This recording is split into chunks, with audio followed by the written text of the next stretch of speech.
Hər kəsə salam, kanalımın dəyərli xanımları. Bugün vlogu paştet bişirməklə başladıram. Bilirəm ki, paştet bişirməyi çox insan bilmir. Bilənlərin də çoxsu mən etdiyim üsulla bişirmirlər. Bunu da vurğulayım ki, mənim bişirdiyim üsulla çox dadlı olur və yumşaqlığı da qədərində olur. Paştet adətən bakılıların düzəltdiyi qəlyanaltıdır. Bu yeməyi hər insan bilmir. Bilənlərin çoxsu da mən bişirdiyim üsulla bilmir. Mənim ağlım kəsən gündən hər zaman görürdüm ki, anam evdə paştet düzəldir və mənim də dəhşət çox xoşladığım yeməklərin siyahısındadır. Evdə paştet düzəldirdim. Düşündüm ki, bunu sizi üçün də çəkim paylaşım. Bilməyənlər də görsün, bişirsin. Həddindən çox dadlıdır və çox xeyirlidir. Qaraciyər də bilirsiniz də birə-bir qan artırır. Qaraciyərə də əlavə olunur A vitamini, yəni ki, kök və soğan. Bu möhtəşəm 3 xeyirli qidalar birləşəndə ərsəyə mükəmməl nəticə çıxır. Deməli, xanımlar, məndə var 1 kilo qaraciyər. Üzərinə 3 ədəd kök əlavə edirəm və təbii ki, soğan. İndi isə bunun gedişatını izah edim. Əvvəlcə gördüyünüz kimi qaraciyəri yudum. Sonra qaraciyərin üzərində pərdə olur. O pərdəni soydum. Ciyərin pərdəsini tam soyduqdan sonra gördüyünüz kimi onu xırda-xırda doğrayıram. Elə doğramağımın səbəbi də odur ki, suyunu yaxşı salıb və yumşaq bişsin. Doğradıqdan sonra isə qaraciyəri bir daha yuyuram. Yumamışdan öncə moykada nə qab varsa yuyub təmizləyirəm ki, həm mane olmasınlar, işimin sonunacan qablar yığılıb qalmasın. Demək, xanımlar, paştet düzəltdiyim hissə qab yumaqla daxil 4 dəqiqə yarımdır. Əgər ki, bu gedişatdan yorulsaz və yaxud da paştet sizin bir o qədər xoşunuza gəlmirsə, vloqu tezləşdirib digər hissələrinə baxa bilərsiniz.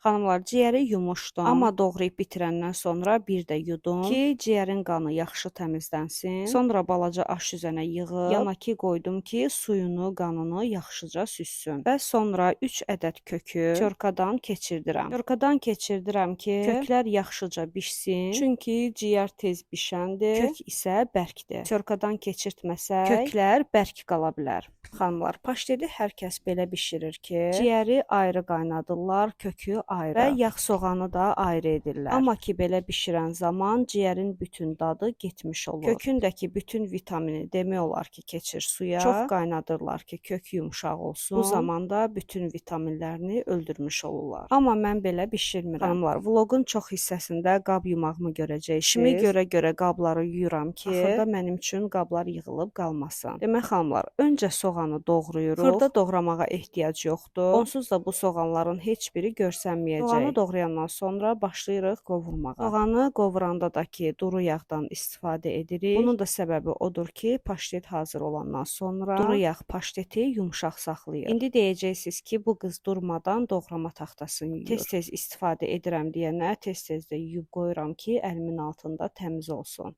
Demək, xanımlar, gördüyünüz kimi öncə soğanı qovururam. Soğanın qovurma hissəsini tam sizi üçün çəkmədim. Çünki hər kəs soğanın necə qovurulduğunu bilir. Soğan qovurulandan sonra çörkadan keçirdiyim kökləri əlavə edirəm soğanın üzərinə və tavanın qapağını bağlayıram, vam otda qoyuram bişsin. Vam otda ona görə qoyuram ki, kök özü biraz su salıb öz sokunda bişəcək. Hardasa 10 dəqiqə kökü bu formada qoyuruq bişməyə.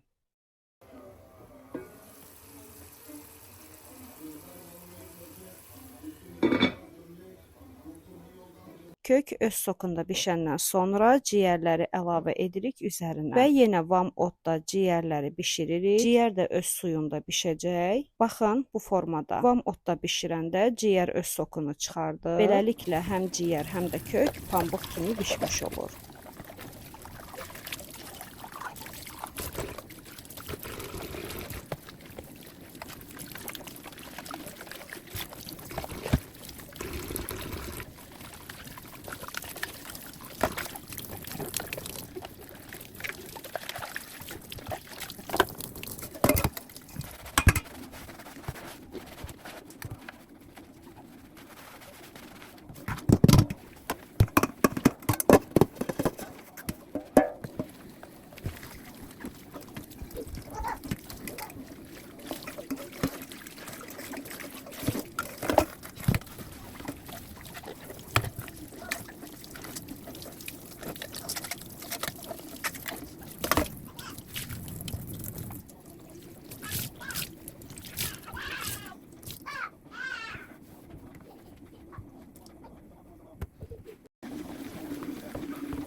Gördünüz xanımlar, ciyər tamamilə öz suyunu çəkdi canına. Ciyərin öz dadı təzədən özünə keçmiş oldu. Əgər mən onu qaynatsaydım, ciyərin dadı gedəcəkdi. Bu üsulla çox dadlı olur. Həm kökün, həm soğanın, həm də ciyərin dadı bir-birinə keçmiş olur. Və xanımlar, sonra mən bu bişirdiyimi tam 3 dəfə maşınkadan keçirdirəm. Yəni ki, bir partiya maşınkadan keçirtdim. Sonra qabı yeniləyib maşınkadan keçirtdiklərimi bir daha keçirdirəm. Bu formada 3 dəfə maşınkadan keçirtdikdən sonra bişirdiyim 3 qidalar tamamilə bir-birinə yapışmış olacaq. Yəni xanımlar, halva kimi olur və 3 dəfə keçirdəndən sonra rahatçılıqla folqanın üzərində yaymaq olur. Əgər siz bunu 2 dəfə maşınkadan keçirtsəz, folqanın üzərində yaymaq çətinləşir.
Və xanımlar, bütün qablarımı yuyub bitirdikdən sonra, ətrafı təmizlədikdən sonra keçirəm əsas məsələyə. Paştetin demək olar ki, bir çox xanımlar üçün çətin görünən hissəsinə. Bunu asanlaşdırmaq üçün əlimizə biraz yağ əlavə edirik. Sonra üzərindən basa-basa yayırıq. Əlimizi yağlamasaq, kütləmiz yapışqan olduğuna görə yapışacaq əlimizə. Bu səbəbdən də mütləqdir ki, əlimizi yağlamalıyıq. Və sonra kütləmizin orta hissəsindən möhkəm əlimizlə basaraq kənarlara doğru yayırıq. Kənarlarının düz olmağına ehtiyacı yoxdur. Çünki onsuz da bunlar rulet kimi büküləcək. Kütləmizi tam yaydıqdan sonra üzərinə şit yağı əlavə edəcəyik. Burada xanımlar, yağ önəmlidir. Əgər biz kütləmizin üzərinə margarin yağı əlavə etsək, paştet bir o qədər də dadlı olmayacaq. Restoranlarda sunum edilən paştetlərə bənzəyəcək. Amma ki biz bunun üzərinə şit yağı əlavə etmiş olsaq, paştetimiz çox dadlı olacaq. Baxın xanımlar, mən ankor yağından istifadə edirəm. Bu yağın dadını çox bəyənirəm.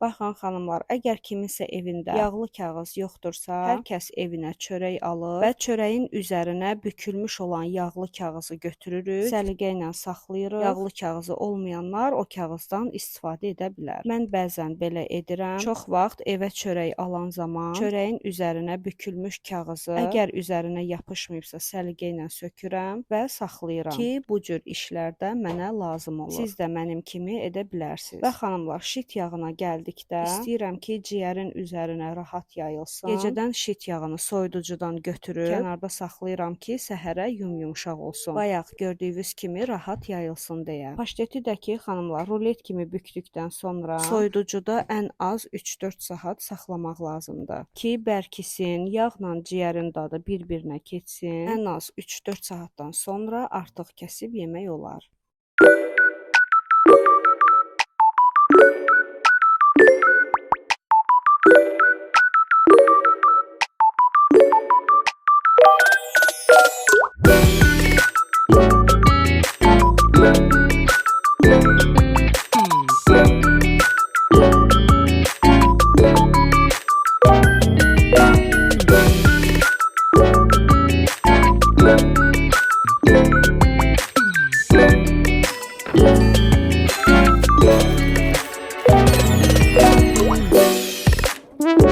Və xanımlar, gecədən qaynadılmış ilikli sümüyün suyu. Məni köhnə kanalımdan izləyənlər artıq bilir ki, mən tez-tez ilikli sümük alıb, onu gecədən səhərə kimi qaynadıram. Qaynadandan sonra kənarda saxlayıram ki, soyusun. Bir növ xaşın suyu kimi olur. Videoda da açıq-aydın görsənir. Bu formada edəndən sonra qablara əlavə edib marazinikdə saxlayıram. Uşaq üçün sup bişirəndə bu bulyondan istifadə edirəm. Supu həddindən artıq dadlı olur, həm də ki, bol vitaminli. Bunu sizə də məsləhət görürəm. Çünki sümük ərimələrinə, diz ağrılarına, immun sisteminin güclənməsinə böyük köməyi var. Yarısını əlavə etdim saxlama qabına, onu qoyuram soyuducuya. Bu qalanı da əlavə edirəm qazana ki, sup bişirim. Və xanımlar, mən supu da bişirmişəm, amma ki, bunu sizin üçün çəkmədim. Çünki mənə elə gəlir ki, baxmaq biraz yorucu olardı. Bayaqdan nə qədər qab yumağıma baxmayaraq, yenə bu qədər qab çıxdı, amma bunları siz yudum. Bu qabları da bu vlogda yusaydım, vlogun tərkibi qab yumaqdan ibarət olardı. Baxın xanımlar, mən sizə 3-4 saat deməyimə baxmayaraq, bunu sizə göstərmək üçün 1 saat saxladım və biraz bərkidi, kəsirəm ki, sizə göstərim. Göstərim ki, sonra gedəcəm anamgilə. Amma siz belə etməyin, mütləq ən az 3-4 saat soyuducuda saxlayın. Görürsünüz, mənim paştetimin yağları hələ tam donmayıb. Amma buna baxmayaraq belə də çox dadlı idi. Nimçəyə qoyuram ki, həm yeyim, həm də sizə göstərim. Evdə paştet olan zaman mən paştetdən başqa heç bir yemək yemirəm. Ən sevdiyim yeməklər sırasında birinci yerdədir. Və təzədən büküb yerləşdirirəm soyuducuya. Özümüz də hazırlaşaq, gedək Hövsana. Baxın qızlar, mən Hövsana getməmişdən öncə istədim bunu sizə göstərim. Bu mənim əl işimdir. Hər kəs evdə şam yandırır və şamın geriyə qalan artıqları olur. Mən heç vaxt o artıqları atmıram, yığıram, saxlayıram və sonra əridib belə bir şam hazırlayıram. Bu dekorativ şamdır. Bunu bacımın ustasına hədiyyə olaraq göndərirəm. Çünki bacım mənə demişdi ki, ustam bu cür əl işlərini çox xoşlayır. Mən xanımlar, Hövsana getməmişdən öncə anamın sifarişlərini də göstərirəm sizə. Fabrikdən bu məhsulları sifariş etmişdi. Mənim anamın da saçları mənim saçlarım kimi nazikdir. O da mənim kimi hər zaman həcm verən şampunlarla saçını yuyur. Fabrikin da bu qara zirə şampunu möhtəşəmdir. Bu makyaj təmizləmə suyudur. C vitaminli, həm də ki üzü ağardır. Digəri pomadadır və təmizləmə məhsulu. Bir də ki Rexona.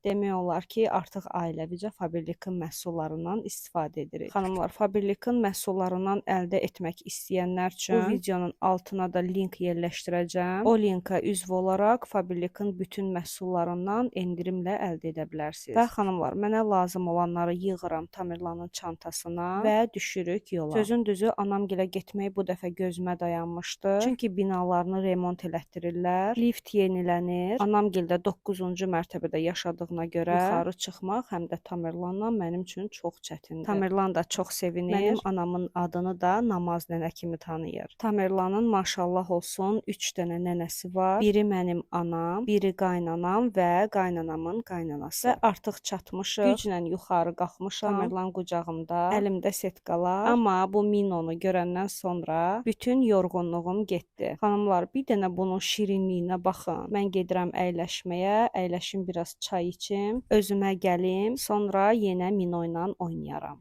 Hövsan mənim üçün çox doğma yerdir. Orada oxumuşam, orada böyümüşəm. Bütün uşaqlığımı Hövsanda keçirtmişəm. Hövsana gedən zaman nostalji hisslər keçirdirəm. Hansı küçədən keçirəmsə, o küçəyə aid bir xatirə yadıma düşür. Bizim uşaqlığımız çox maraqlı keçib. İndi böyüyən uşaqlara baxıram, əllərində yalnız telefon. Mən çayımı içdim və keçirəm Mino ilə oynamağa. Dəhşət xoşum gəlir bu pişikdən. Şotland Britan qarışığıdır. Çox ciddi pişikdir. Hərdən insana elə qaşqabaq edir ki, hətta küsə də bilir. Onun xoşuna gəlməyən hərəkət olsa, küsür və gedib gizlənir. Ən xoşladığı yerlərdə künc bucaqlar və setkaların içi. Deyirəm, ay xanım, çıx bayıra, setka mənə lazımdır. Amma elə rahat uzanıb ki, sanki setkanın behin verir. Xanımlar, mən burada sizinlə sağollaşıram. Siz də məni sevindirmək istəyirsinizsə, kanalıma abunə olmağı unutmayın. Bu mənim üçün çox önəmlidir. Çünki bundan öncəki kanalımı silmək məcburiyyətində qaldım. Kanalımda isə abunə sayı çox azdır. Abunə sayını qaldırmaq isə sizin əlinizdədir. Mənə dəstək olsanız çox sevinərəm və bundan motivasiya alaram. Axıra kimi mənə baxdığınıza görə təşəkkür edirəm. Və xanımlar, bunu da demək istəyirəm ki, kanalımda nə tərz video görmək istəyirsinizsə, mənə rəy bölməsində yaza bilərsiniz. Mən də sizin istəyinizi nəzərə alaraq, əgər mənə də uyğundursa, o tərz videonu çəkərəm. Və xanımlar, bundan sonraki videonu çəkməcələri düzənləyib sizin üçün paylaşacağam. Yeni fikirlər, yeni ideyalar. Əgər baxmaq istəsəz, növbəti vlogu qaçırmayın. Və həm Mino ilə sağollaşıram, həm sizinlə. İzlədiyiniz üçün təşəkkür edirəm. Sağ olun, salamat qalın.